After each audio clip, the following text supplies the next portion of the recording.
આજે મગાવી લીધો છે ને અઠવાડિયા 10 દિનની અંદર પોલીસનો અભિપ્રાય પહોંચી જશે એટલે વેસ્ટ ઝોન વહેલા વહેલી તકે ભારતીય જનતા પાર્ટી ને એના મુખ્યમંત્રી એમની જાહેરાત કરવાના છે એવી અત્યારે જ અમારી મીટિંગ સોમનાથની અંદર હતી એની અંદર વાત થઈ ગઈ છે.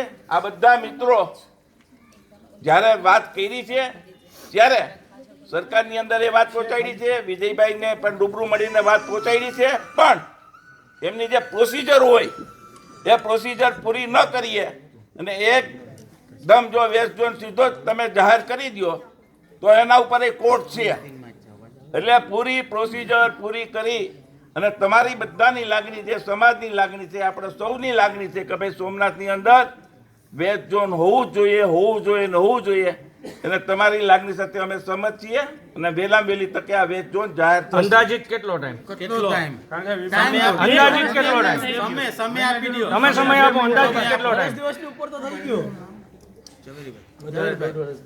હવે અમે જેટલી મીટિંગ કરી, જેટલી જ્યાં લખાણ આપ્યો, હજી અમને સમયની વાર જોવાની. હજી આટલા ટાઈમથી તમે રાહ જોઈએ છે. ભાઈ આ બધા બેટા જ હિન્દુ જ છે. તમારી લાગણી છે ને બધાની લાગણી છે અને વહેલામાં વહેલી તકે સીએમ સાહેબ કીધું કે મહિના કરી ગયો, આજે અઢી મહિના થયા. અઢી મહિના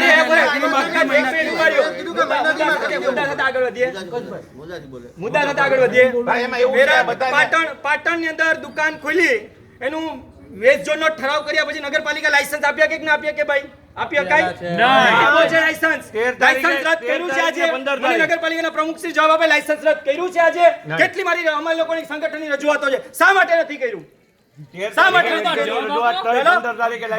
નગરપાલિકાના અધિનિયમ મુજબ એને કરવું જ પડે નથી કર્યું સસ્પેન્ડ કરવો પડે કર્મચારીને નથી સસ્પેન્ડ કર્યો અને એ કર્મચારી પાછો ગામમાં કહેતો ફરે કે મને આમ છે ને તેમ છે ને સસ્પેન્ડ કરો કાલ સોરેન માટેની માંગણી મૂકીએ છીએ સસ્પેન્ડ કરો ચાલો કર્મચારી.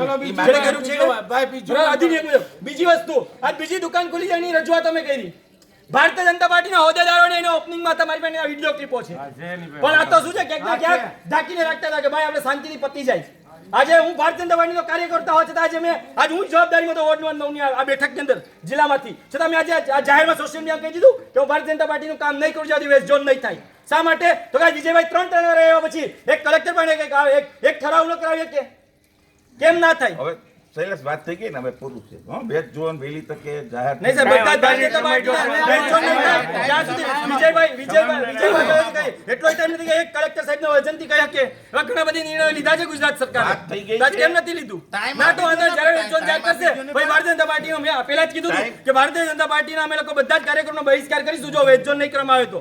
અમારી ધીરજ પૂરી થઈ ગઈ. આજે વિજયભાઈ આવ્યા પછી આ વેસ્ટ ઝોન નથી કરતા વિજયભાઈને આજે અત્યારે ફોન કરીને કહ્યો કે જો અમારી આ પરિસ્થિતિ છે ગામમાં બધી જ કોઈ પણ ભારતીય જનતા પાર્ટીના નાના પહેલા જ કીધું હતું ગ્રામ્ય શહેર જિલ્લા તાલુકા જિલ્લા કે રાજ્ય કક્ષાના બધા જ કાર્યક્રમનો બહિષ્કાર કરવામાં આવશે એટલે અમે બહિષ્કાર કરશું જ્યાં સુધી વેસ્ટ ઝોન નહીં થાય ત્યાં સુધી.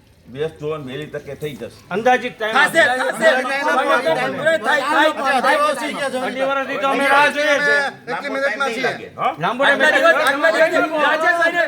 રાજેશભાઈ આ સભા હતી ત્યારે મેં રાજેશભાઈને જાહેરમાં કીધું કે રાજેશભાઈ તમારો મતદાનનો બહિષ્કાર કરવાનો કે હાથ થઈ જશે પણ કેદી થઈ જાય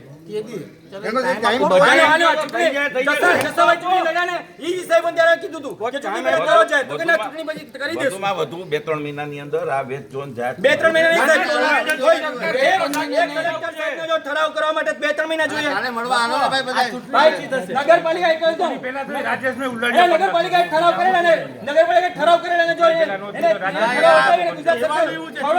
બિલ્ડરો માટે વ્યવસ્થા કરી આપતા હોય તો વેસ્ટ ઝોન ના કરીએ કે કોઈ લેવા દેવા નથી. તમારો પ્રશ્ન 1.5-2 મહિનાની અંદર પૂરો થઈ જશે. કોઈ મર્યાદા હોય છતાં એથી વધીને તમને સમય સહી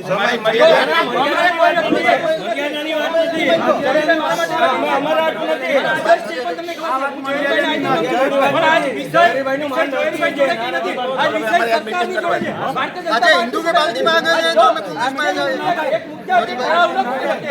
कांग्रेस में बाल्टी मांग आ तो पुलिस पास जाइए तो मुख्यमंत्री राजीनामा આપી દેજો એ ટાઈમ નહીં થાય.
શાંતિપૂર્વક કાર્યક્રમ કરતા હતા તો તમે અમે ધક્કા કરતા જવાબ નથી હિન્દુ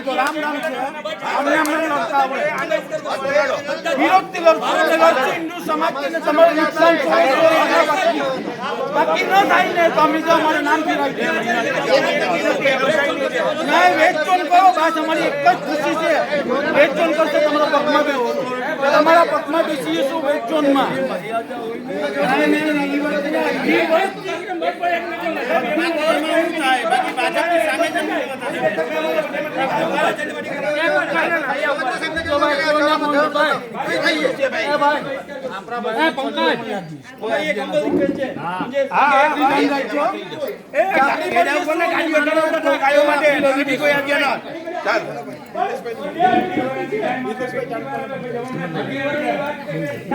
જો ભાઈ તમે 2-3 મહિના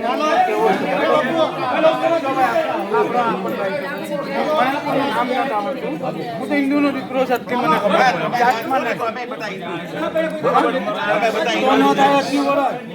તમારી જગા પર અમે હોય ને તો હું તને 30 દિવસની અંદર હું લખીને આપી દઉં હું વેચન કરું ભેગા આવી જાવ ભેગા તમારી મીટિંગ છે અમને તો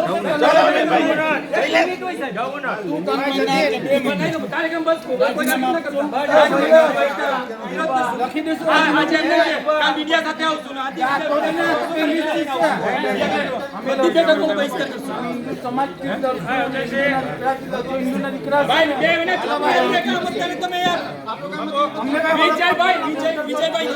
લેખિતમાં આપી દે કે 2 મહિના થઈ જાય બરોબર નથી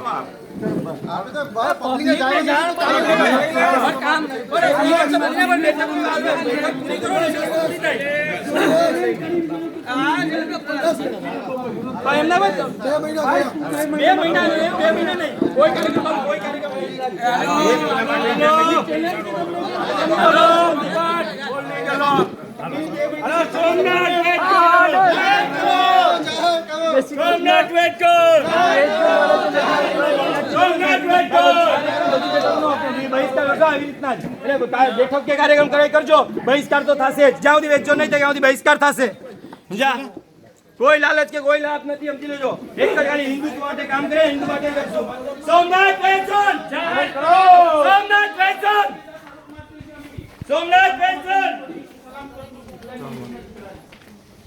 હેલો 2 મહિના મહિને કે જમીન ને કે 2 મહિનામાં થાય ને તો કર દે 2 મહિના નહીં કોઈ કાર્યક્રમ જ નહીં થાય કોઈ કાર્યક્રમ નહીં થાય વેચો નહીં કરે કે ભારતીય જનતા પાર્ટી કાર્યક્રમ નહીં કરે સરકાર ભારતીય જનતા પાર્ટી એ કલેક્ટર ભારતીય જનતા પાર્ટીનો છે મુખ્યમંત્રી થી ન થતું હોય ને વેચો તો મુખ્યમંત્રી રાજીનામું આપી દેવું જોઈએ નપાણીઓ છે મુખ્યમંત્રી ગુજરાતનો મુખ્યમંત્રી નપાણીઓ છે મુખ્યમંત્રી